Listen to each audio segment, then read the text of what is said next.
It had been many months since Henry the Green Engine had returned from Crewe, and over the course of many months, all of the engines would start to notice a sudden change in some of Henry's behaviors.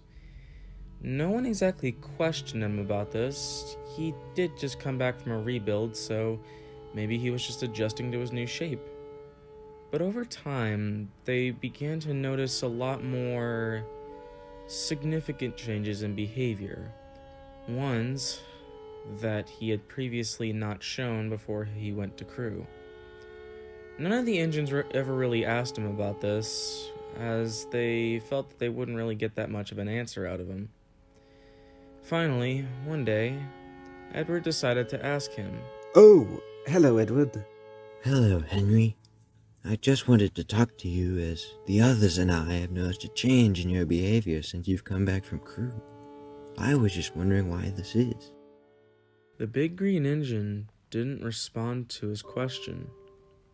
Instead, his expression changed to a face of either guilt or restraint, as if he was withholding information that no one else knew. Sorry, Edward, I have to pull a train. Goodbye. And with that, the big green engine puffed out of the yard, leaving Edward in pure confusion. He was confused beyond all belief. He wanted to know why Henry seemed to get so nervous when he brought this up to him. But, thinking that he wouldn't get any more answers out of Henry if he asked further, he simply thought it best to just leave it and not ask any more questions. About a day or two had passed, and no more questions were asked on the subject. Edward was resting in the sheds one evening when Sir Topham Hatt came up to him. Edward, I need you to take a delivery of scrap to a scrapyard on the mainland. Yes, sir. And with that, Edward puffed out of the shed to collect his goods train. On his way to the scrapyard, Edward began thinking to himself about the last time he had spoken to Henry. He really wanted to know why he got so nervous over such a seemingly simple question. And he really wanted to know why Henry had been acting so strange and different ever since he had come back.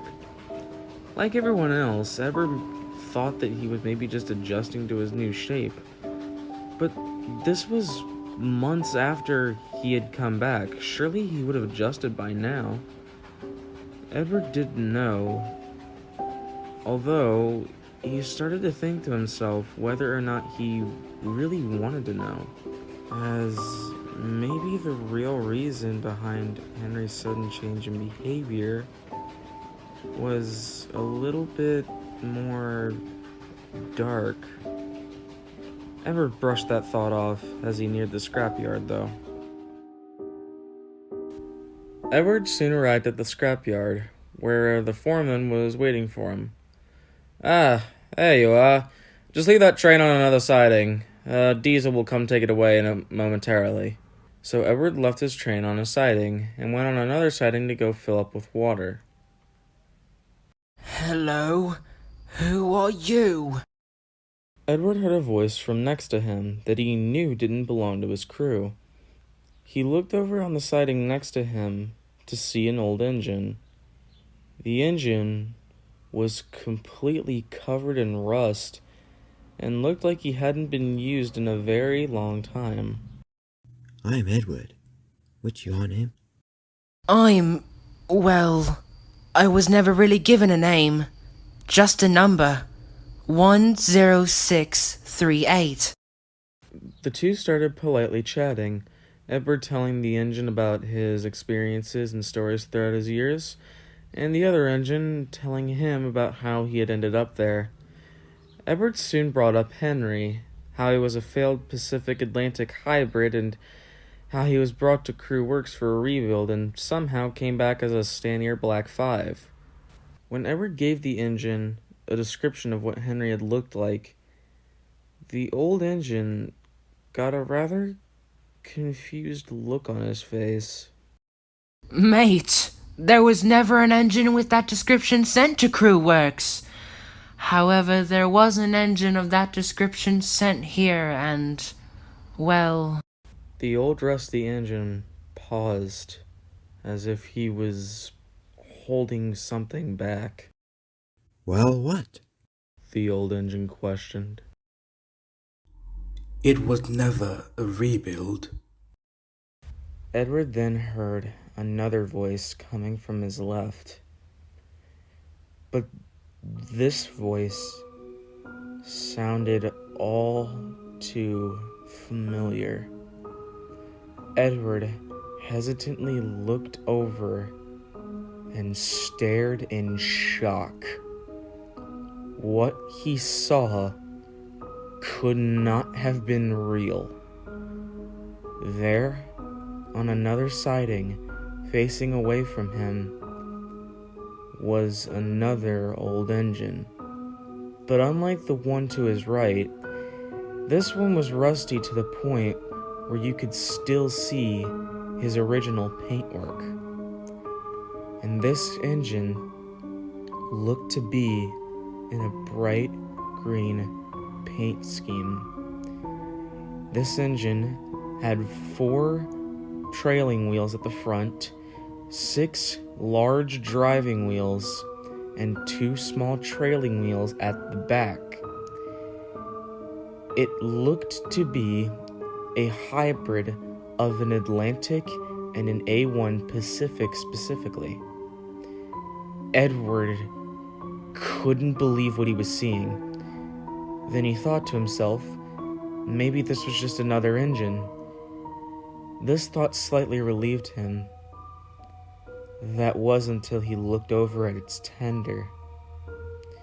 Like the engine, the tender was rusty as well, but to the point where you could still see its original paint scheme.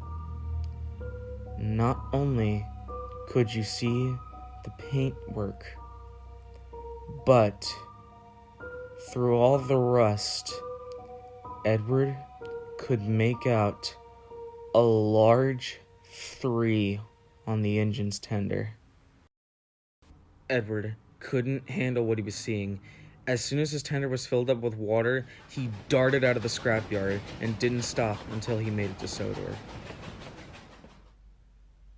By the time he made it back to Sodor, though, it was already dark by that point. So Edward decided to sleep in a shed at Vickerstown for the night. Whilst trying to go to sleep, Edward felt a small tear trickle down his face.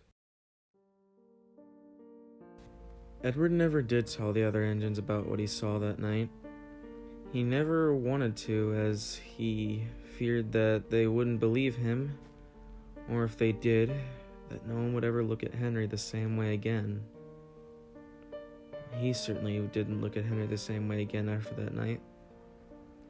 He never told Sir Topham Hatt about it, as he thought that he would never get any sort of answers out of him. And he certainly didn't feel like approaching Henry about it, as he had already had bad luck with that last time. But now Edward didn't need to ask him. Edward now knew the truth. That Henry had never been sent to a fine place for sick engines.